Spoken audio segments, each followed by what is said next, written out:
السلام عليكم. عاون.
السلام عليكم، مرحبا بكم أصدقاء المتابعين في هذا الفيديو المباشر من قصر وواحة إيش.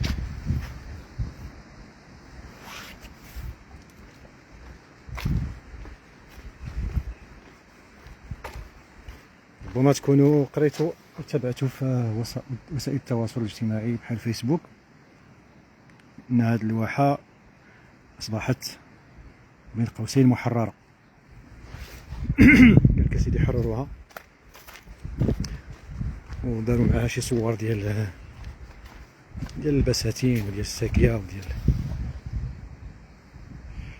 المهم واحد المنظر راه منشور تما في ديك الصور راه شفناه. عفوا. هانتوما هادي حنا كنطلعوا على الواحه هنايا. الجو شويه في معجج، شويه مغبر.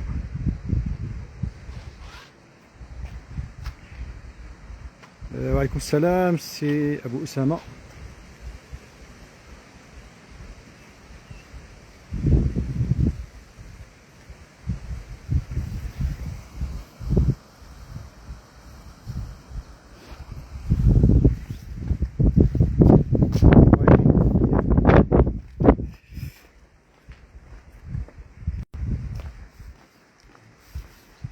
إذن هذا المدخل ديال القصر القديم. هذه دار القايد بن الدين اللي كان جا الذكر ديالها في ديك الشهاده ديال داك المجاهد الجزائري الرجاء المجدوب. هنا فين قال لك بانه جابوا واحد المجروح.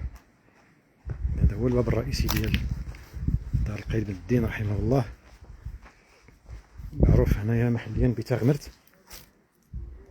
إذن هذا المدخل ديال القصر معروف بيمين تغمرت. حاليا القصر القديم تقريبا بقات فيه يلا شي عائله وحده. هذا واحد المدخل اخر من هنا.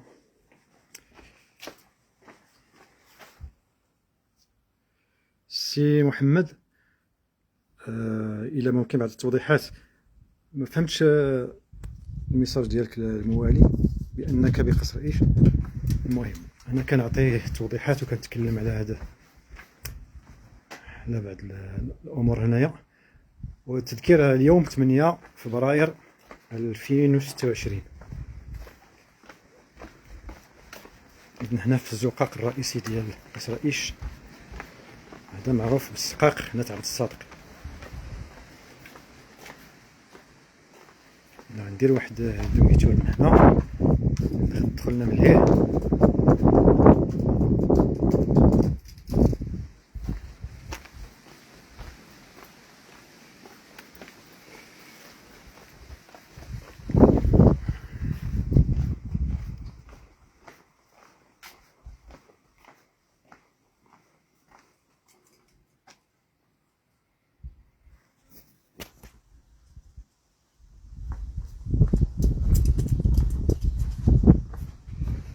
صحة فيا، سير ما تشوفش من التعليقات صحة فيا.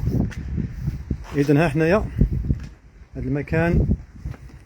وعليكم السلام سي محمد. هانيا يمين ترقى، تما يمين ترقى واحد المكان ديال الجلوس ديال خصوصا الاطفال والشباب هنايا.